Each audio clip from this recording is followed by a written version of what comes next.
and, you know, another one squirts out over here. And then all of a sudden, you know, in the meantime, Mo and Larry are poking each other in the eye and doing all their little things.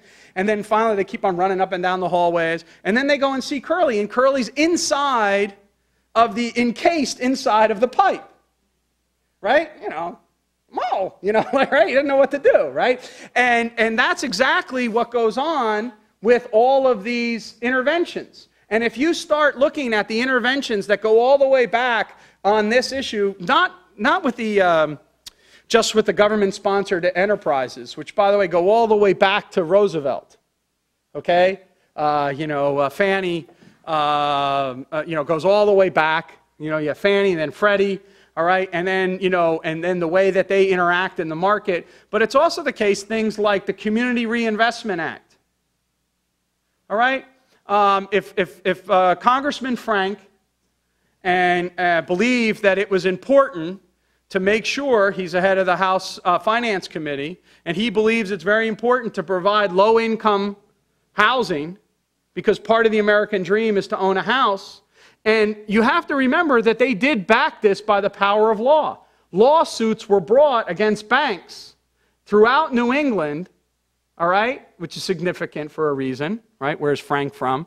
All right, the lawsuits were brought about discrimination for banks not lending to minority families, all right, because they weren't meeting, you know, they brought those lawsuits. The banks were being held to a standard, and they were told, lower those standards and get home ownership, all right? In addition to that, there are other things that went on with the way that we did mortgage-backed securities. One intervention begets another intervention, which begets another intervention. The argument was never that one intervention leads to socialism.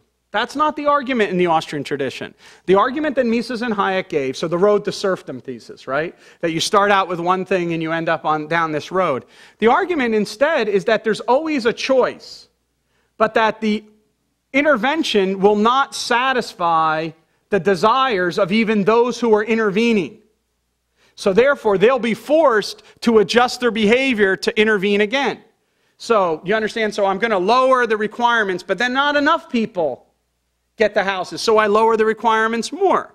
Now what happens is then the banks are going to be insolvent, so then I have to bail them out, right? And so then, you know, because I bail them out, then I'm going to have other problems. So the savings and loan crisis is tied into this.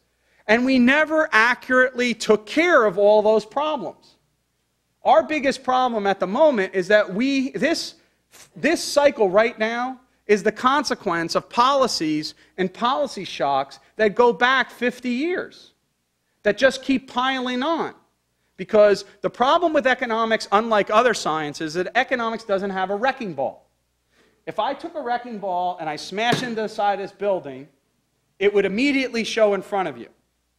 But if I take a public policy, let's say rent control, and throw it into a city, it will take a generation before all the bad consequences appear before you. Because there's a long and variable lag between the introduction of a policy and its consequences as people adjust rationally to the new incentives that are created by the policy. So in the meantime, the untrained people without the glasses, they don't see the connection. So each of the instabilities appear to them as completely unique events. Economics puts these glasses on you, and now all of a sudden you can see how one damn thing is connected to every other damn thing. Okay? And so the dynamics of the interventionism generates, or the policies generated, perverse incentives and distorted information such that the kind of free flow of prices and the discipline of profit and loss is muted and ineffective. I realize that I need to be wrapping up here because I don't want to test your patience too much. So I just want to urge you all to look into the great, read a book like The Road to Serfdom again and see the connections between the world that we live in today and the kind of world that Hayek was stressing to us that we're worried about. Or for that matter, pick up a novel like Atlas Shrugged and sit down and actually wade through it and realize that what Rand was talking about in that book is in fact an interventionist state, not the socialist planning state. It's a tremendous opportunity for us. Jim Buchanan, who was my teacher, always describes himself as a pessimist when he looks backwards, and a pessimist when he looks forwards, and an optimist when he looks backwards. And the reason is whenever he, at any state and point in time, he thinks the world's going to collapse when he looks forward. But then when he looks back, it didn't collapse. So he actually thinks of himself as an optimist, because hell, things should have went to hell in a handbasket a long time ago, and they didn't. And I think I kind of understand where he's at. As a student of economics, for those of you who are in the Economic Society, I think this is a fascinating time to be an economics student. It's and in particular, a fascinating time for an economics student who is market-friendly, because the world is going to be against you. And there's a lot of fun in that. It's a lot of fun being the opposition. Because one, you can walk around and say, I'm smarter than all the weenies at Harvard. They paid all that money to go to school, and look at me, haha. And you can have fun doing that. But it's also the case that the stakes are very high. This is something that Bart was talking about, and I think it's very true, which is that the stakes are extremely high at the moment because the last 8 years have been years in which our individual and personal liberties have taken a shock, and our economic liberties are now under assault. And we need sound economic reasoning to address these issues. We need good economists to be out there. We don't need economists who believe economics is not an objective science but a political art. The art of politics is one of compromise and accommodation. The art of the good economist is to be steadfast and demand truth and speak truth to power. And I think that is the great opportunity that you have, and it's the great heritage that we have received from the example of people like Mises and Hayek, who in fact stood at a time when the world was upside down and pointed it out to everyone else that the world was upside down.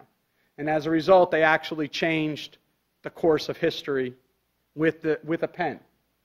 And that's an extremely important thing to do. And I hope that among the students out here today, we have a Mises and Hayek in that crowd. I pray for it. Now, I'm gonna open it up for some questions before this movie. But what I'll do is I want you to point out in the movie that there's a great line in this movie. And the line is, V says, I'm paraphrasing because I can't do the voices like Professor Kaplan, and I don't know all the lines, but the movie did say, he says, a people should never fear the government.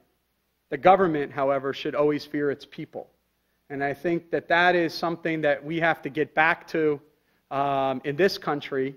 And it's unclear that we're on that road at the moment, but hopefully with energetic people like the young people that I've been exposed to in the economics club, like Kevin and your whole crowd here or whatever, you can shake the world a little bit.